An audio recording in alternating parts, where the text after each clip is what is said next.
If you only watch one video this March Madness, it is certainly this one. We have pre-tournament Kenpom stats, the definitive law in college basketball rankings, and we've used the pre-tournament stats to use as a guideline to predict who is going to win the March Madness tournament.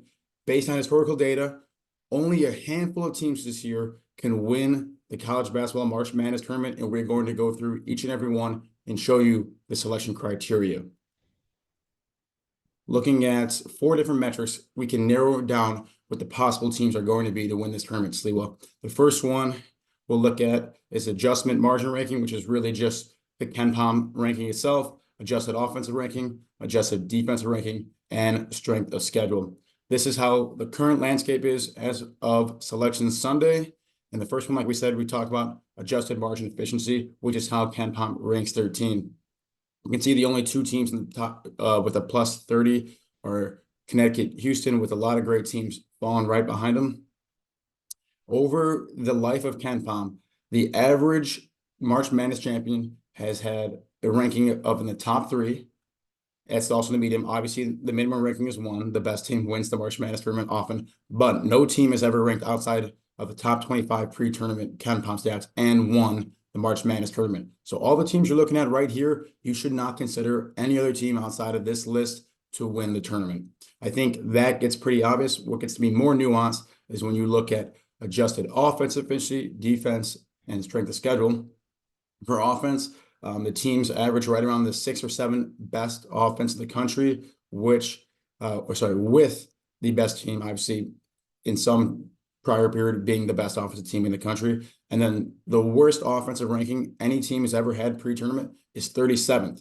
So we start to refine our list a little bit more between not just the top 25, but few teams here in this list that are 37th or better in terms of adjusted offense. And the same thing for defense, pretty relevant statistic, right around the 7 or 8 mark for best in the country, but no team has ever won the tournament with a pre-tournament Kenpom defensive ranking outside of the top 38. So now we start to narrow the band a little bit more. And the final metric we look at, Sliwa, is the adjusted strength of schedule. This one, a little bit less relevant. You see the average is 13th. But again, the median ranking still around that seventh best in the country, with teams winning it with the hardest strength of schedule. But no team has won it with the strength of schedule outside of the top 45. So once again, we narrow the criteria even more. And so for those keeping track at home, the worst a team has ever done in total efficiency is top 25. They've never been outside of top 37 in offense, top 38 in defense, and top 45 in strength of schedule. So knowing that, let's take a look at the teams that qualify for this Kenpom championship criteria. We did this video last year, Sliwa. It correctly predicted the group of teams that obviously correctly predicted UConn and also a lot of other teams that made some runs that other people weren't expecting. So the first batch, Sliwa, we talked about this, just the adjusted efficiency. On average, it's in the top 3, same with the median. All top 3 teams here qualify for this ranking here. Out of these 3 teams, though, who do you think is the most equipped to win this championship? Yeah, I mean, I've been saying it all season, and I think after watching the conference tournaments wrap up in Connecticut being the only one of these 3 that was able to win the conference tournament as well as win the conference outright was Connecticut. So I think they're the most equipped to make another run in March just because their overall team balance, both offensively and defensively. I mean, Mm-hmm. just look at it there. The number 1 rated offense and then the 11th best defense. Yep, great Like defense. you sum all those up together. I mean, yeah, they're just the best team at the moment. They have rim protection, they have shooters, they have depth, like they have guys off the bench. They got Um, seniority, like you mentioned, a lot of yeah, guys got the transfer. yeah. And get They got some guard upperclassmen. scorers, so Mm-hmm. Mm-hmm. yeah, upperclassmen as well as in the backcourt who are going to be handling the ball down the stretch. So yeah, I think Connecticut is the most well equipped. We kind of saw it with Houston there. I mean, and looking at Houston, Purdue, these teams have only lost 4 games, but Houston, the offense went a little cold against Iowa State. And that's something you mentioned. And didn't have you said already you've been saying all season long they haven't had that like Marcus Sasser type player that you can go to and say, go get me a bucket like a TSJ out of Illinois, where Yeah, even if they're playing great defense, you got to create something for yourself. They're Yeah, I mean lacking. they don't get down often, but yeah, when Mhm. your tempo's the 348th in the country and you don't have uh yeah, like elite scorers, it's really hard to come back into the game. And yeah, we saw them let it get away from them against Iowa State. I mean that is a tough matchup for them, but yeah, I just feel like I wouldn't be surprised if we see that again in Mhm. March Madness. That's kind of what it's felt like when they have lost in March. You just see them be completely dominant, and then all of a sudden they lose by like 30 out of Yeah, it's nowhere. odd. It's And odd. but that's kind of how it's gone for them. And yeah, it's because that offense isn't as reliable. They kind of really do play into like a play style of getting an early lead, forcing you into bad shots, like slowing Mhm. it down, grinding the game out. Just yeah, like lowering the number of possessions, especially when you're playing from behind, is really frustrating. So, so yeah, I mean, it's just they're still a good team, but yeah, I think Houston is almost the one I trust the least. Even though Interesting. I would probably, I know a lot of people are probably saying that about Purdue. I think so. Um, yeah, I mean, they still got away with a lot of calls in the Big Ten tournament, and a lot of people are talking about that online. I mean, Mhm. they had a lot of bad ones they missed against the Badgers, but I mean, Purdue played bad that game.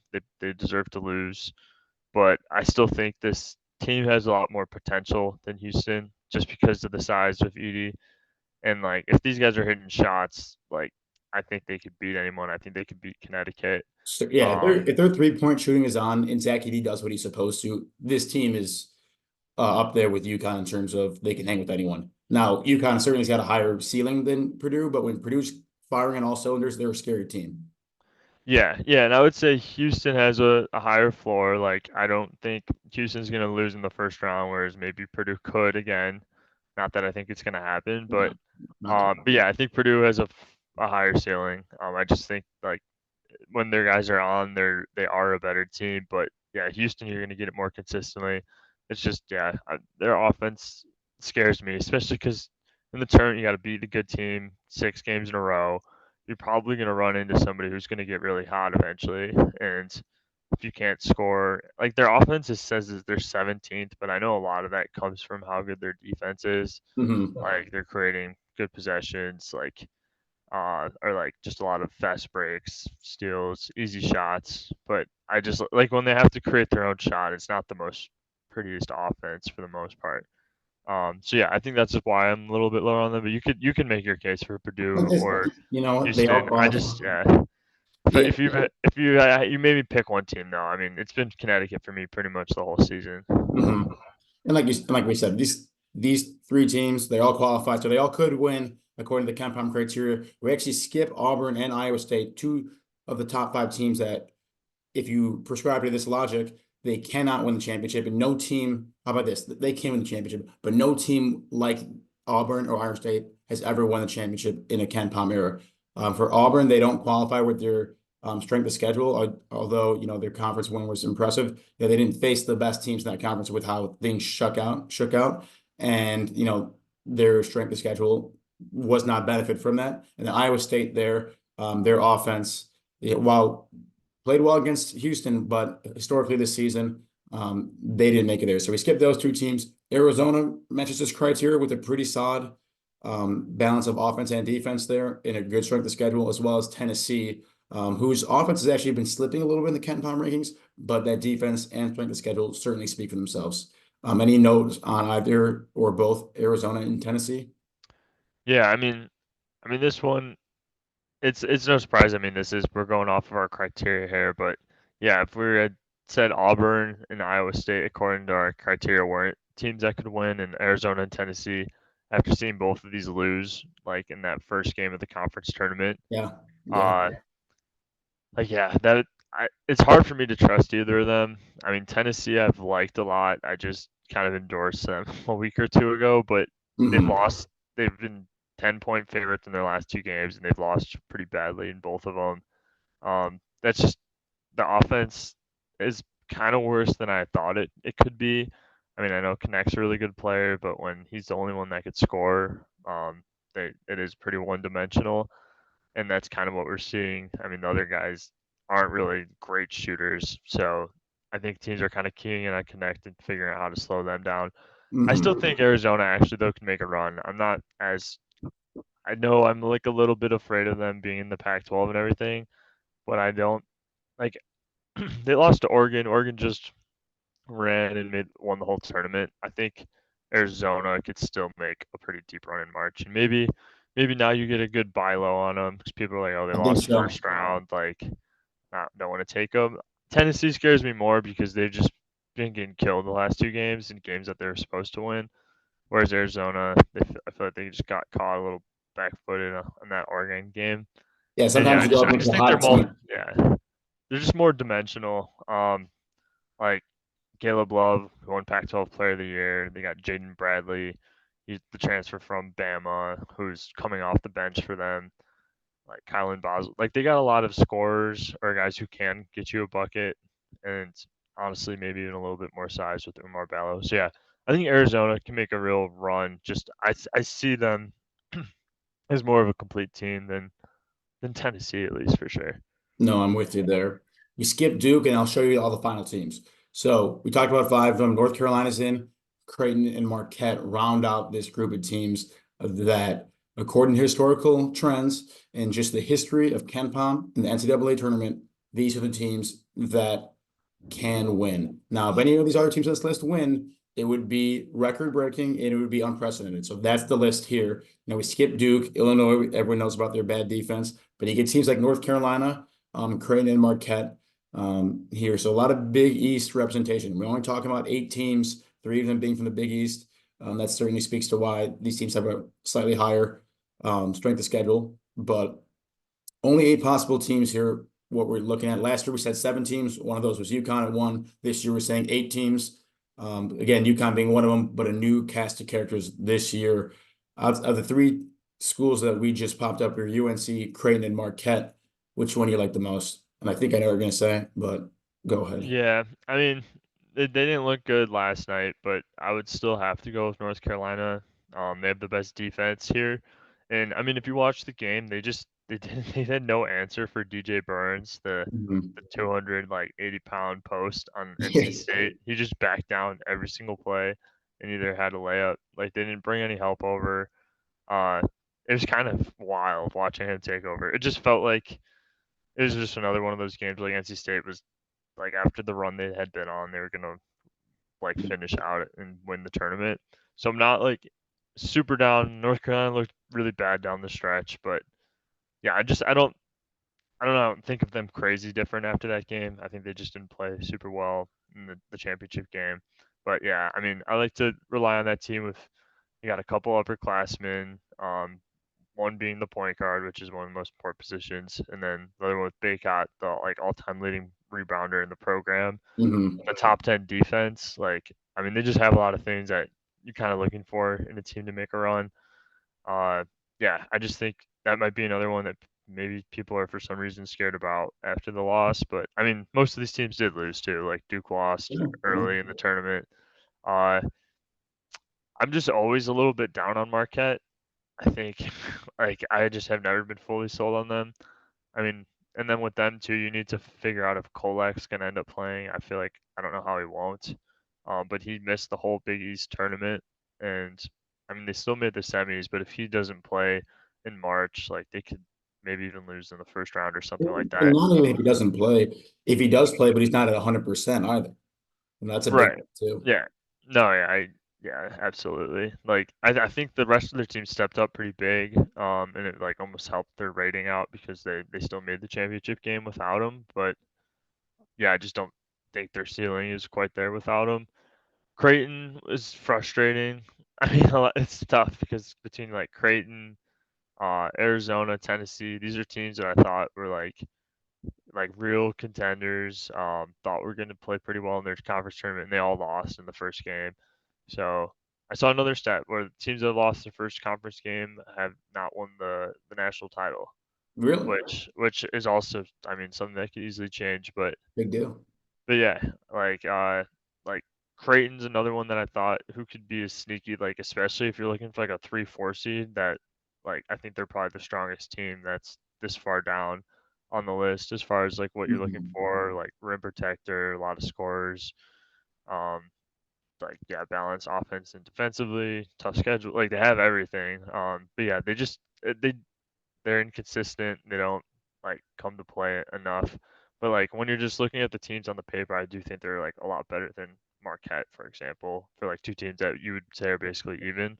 Mm-hmm. Um, yeah, that's just kind of how I view it. But yeah, it's gonna be an interesting March for sure. Like, I mean, if these are the 8 teams we got. Yeah.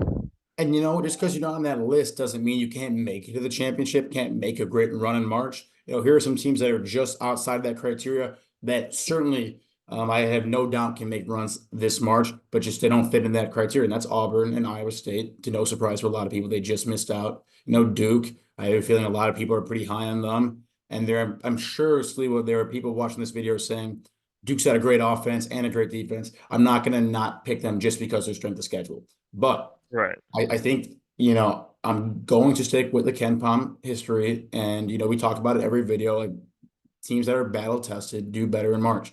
Now, Duke had a pretty strong, in-conference schedule. Obviously, the ACC is really good, but it certainly has to be their out-of-conference schedule that's plaguing them to give them 75th hardest strength of schedule there. So I think a lot of people are going to try to disregard the strength of schedule. I do think it's important. And now, if they were at 46 to 50, that'd be a different story. But the fact that it's 75th, it's a little bit farther than I'd like. So there's some other teams that I think are just missing out. The closest one being Wisconsin, with the 39th best defense. They need to be top 38.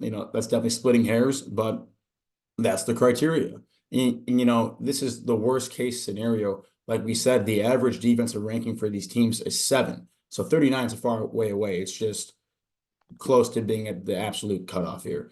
But I would not be surprised to see any of these teams make a run. San Diego State obviously went really far into the finals last year. Kansas, we talked about how their offense has been hurting them a lot. Either they can get hot offensively or things start to click, then they're a dangerous team with how good that defense is too. BYU, we talked about how high of a frequency they shoot the three and how that's helped them this year. And then Wisconsin, you just saw them beat the number 1 seed Purdue and give Illinois a pretty strong run for their money in that Big Ten championship game. All these teams are contenders. We're just saying I would advise to not pick these teams in your bracket to win it all. Yeah. Yeah. I mean, I would. Yeah. I mean, you see the flaws with a lot of these teams, like Auburn and Iowa State. Like, I mean, Auburn looked pretty unreal in that SEC tournament run, so Mm-hmm. it's tough to like go against them. But I mean, you've seen them, or we've seen them get cold at times throughout the season. That's another team that, like, if the shots aren't falling, kind of like Houston.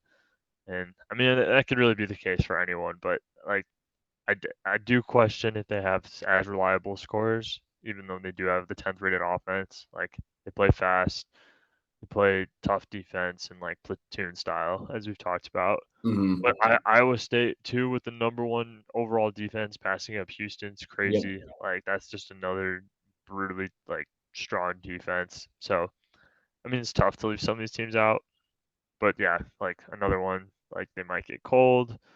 Yep. Duke, I just feel like doesn't have the toughness to like win that many games in a row, Fair. to be honest, and it might frustrate some people online. But yeah, Yeah, I I'm don't think sure it they will. got it. Uh, but yeah, BYU, Wisconsin, 2 teams. Yeah, I feel like they're pretty similar. Like, they're good, they're close. They're just, yeah, they haven't figured it out on defense. Like Mm-hmm. like they just get cold, end up losing the games. Yeah, but certainly doesn't mean, that these teams won't make it to like an Elite Eight setting or something like that. I would expect, statistically, one of these teams probably won't make it past the first weekend, but they're certainly all good enough to do so. So something to keep an eye on. But going back just before we end off here, these are the teams though that I'm prescribing, saying pick one of these teams in your bracket. If you want to zig when others are zagging, don't take Connecticut. Don't take the probably 1 seed Houston or Purdue. Look at Arizona, probably Arizona, North Carolina, like Tennessee. If you're looking for a longer shot with Creighton or Marquette too, but these are the teams that have one of them winning. And if you don't have one of these teams winning, make them go far in your bracket. And I think that's going to help a lot of people out here. Yeah, no, I absolutely agree. Yeah, these are the most balanced teams. Probably getting your best shot to go far in the tournament, at least. Yeah. Not just banking on a team to get hot. Has to. All right, guys, we'll wrap it up here. We're gonna have a lot of different bracketology, round by round analysis and stats coming out today and later this week. So keep an eye on all the rest of our videos. We're going to help you make the perfect bracket or as close as you can to doing so, and then winning your league. So let's have a fun March and let's keep it rolling.